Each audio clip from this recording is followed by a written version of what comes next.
സണ്ണിയേട്ടാ, നമ്മുടെ ദിനേശേട്ടൻ വന്നില്ലേ? ആര്? നമ്മുടെ തള്ള ദിനേശനാ? ആ, അപ്പം വരുന്ന സമയമാവണല്ലോ. വരുന്ന ആള് അവന് ആയുസുണ്ട്. ആ,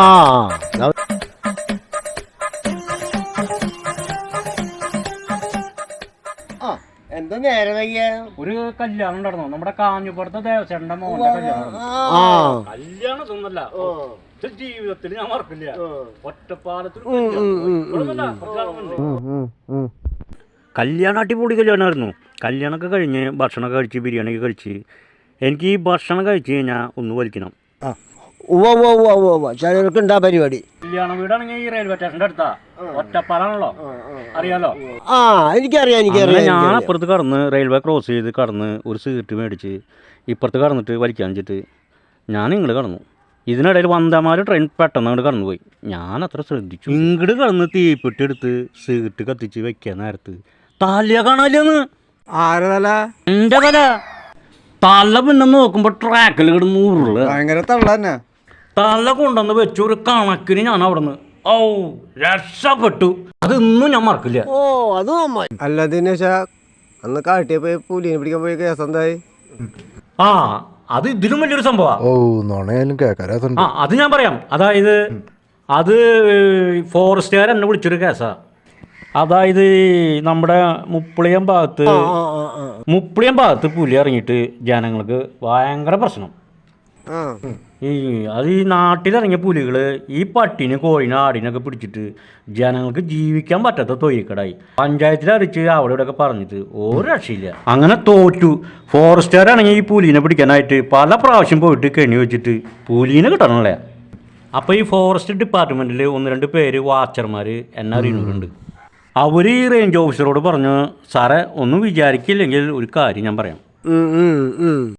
ആമ്പല്ലൂർ ഇങ്ങനെ ദിനേശ് എന്ന് പറഞ്ഞിട്ടൊരാളുണ്ട്. തറവാട്ടുകാരായിട്ട് ഇങ്ങനെ പുലീനെ പിടിക്കാൻ മിടുക്കുമാരാ. നമുക്ക് ആളെ ഒന്ന് വരുത്തിയാലോ? നമ്മുടെ കൂട്ടുകാരെ മാച്ചർമാർ പേടിച്ചിട്ടാ പറയാം. ഫോറസ്റ്റ് ഓഫീസർക്ക് വലിയ ഇഷ്ടമുണ്ടായിട്ടൊന്നുമില്ല. ആള് ഗതിയിട്ടിട്ടാ. ആൾക്ക് മോശമല്ലേ. എത്ര നാളായി ഈ പ്രശ്നം എന്നറിയോ? അങ്ങനെ റേഞ്ച് ഓഫീസർ മാനല്ല മനസ്സോടെ എന്നാ നിങ്ങൾ ആളെ കൊണ്ടുവരാനുള്ള ഏർപ്പാടാണ് ചെയ്തോളാം. സമ്മതിച്ചു. ഞാനാണെങ്കിൽ 2 അടിച്ചിട്ട് വീട്ടിലിരിക്കുന്ന നേരത്ത് ഫോറസ്റ്റിൻ്റെ വണ്ടി വരുന്നു. അവർ പറഞ്ഞു, ദിനേശേട്ടാ ചതിക്കരുത്, അത്യാവശ്യമാണ്, ഇങ്ങനൊരു സംഭവം ഉണ്ട്. അങ്ങനെ ഞാൻ വണ്ടിയിൽ കയറി കാടിൻ്റെ അവിടേക്ക് എത്തി. ആകെ ഒരു 6 മണി നേരമായിട്ട് കേട്ടോ. അങ്ങനെ ഞങ്ങൾ കാട്ടിലേക്ക് പോയിക്കൊണ്ടിരിക്കുക. പോകുമ്പോൾ വലിയൊരു മാവ്, ഒരു 4 ആൾ പിടിച്ച പട്ടാത്ത മാവുമേ നിറച്ചു കണ്ട കൊതിയാവും കേട്ടോ. ഞാൻ എന്ത് ചെയ്തെന്ന് വെച്ച് കഴിഞ്ഞാൽ അവിടെ നിൽക്കണ ഒരു വിറകുള്ളി എടുത്തിട്ട് ഒറ്റ വീക്ക കൊടുത്തു. ഒരു കൊട്ട മാങ്ങ. ഇതൊക്കെ പറക്കി കൂട്ടി ഞങ്ങളെല്ലാവരും കൂടി എടുത്ത് ഒരു കൊട്ട മാങ്ങ എടുത്തു. ഈ വീക്ക വിറകുള്ളി കാണാനില്ല. അതല്ല, ഈ വിറകുള്ളി ചെന്ന് വീണത് അപ്പുറത്തൊരു തോട് അല്ല ഒരു പുഴ പോണ്ട്. ആ പുഴയിൽ ഒരു വലിയ മീനിന്റെ മേത്ത് കൊണ്ട് മീൻ കിടന്ന് പെടയ. ഞാൻ ഒറ്റയ്ക്ക് ചെന്ന് പിടിച്ചാ കിട്ടില്ല. ഒരു കണക്കിന് മീനെ വലിച്ച് കരയെ കയറ്റിട്ട് കുറ്റി ഞാൻ വലിച്ചു കളഞ്ഞു. അങ്ങനെ നോക്കിയപ്പോ ഇവനെന്തെങ്കിലും ചെയ്യണ്ടേ വേണം. ഇവിടെ ഫോറസ്റ്റിന്റെ ജോലിക്കാരെ അതില് വലിയ പാട് മനസ്സിലായി. ഞാൻ അങ്ങനെ മീനെ അങ്ങോട്ട് നീക്കിയൊക്കെ എടുത്തി നടു നോക്കി ഒറ്റപ്പെട്ടു.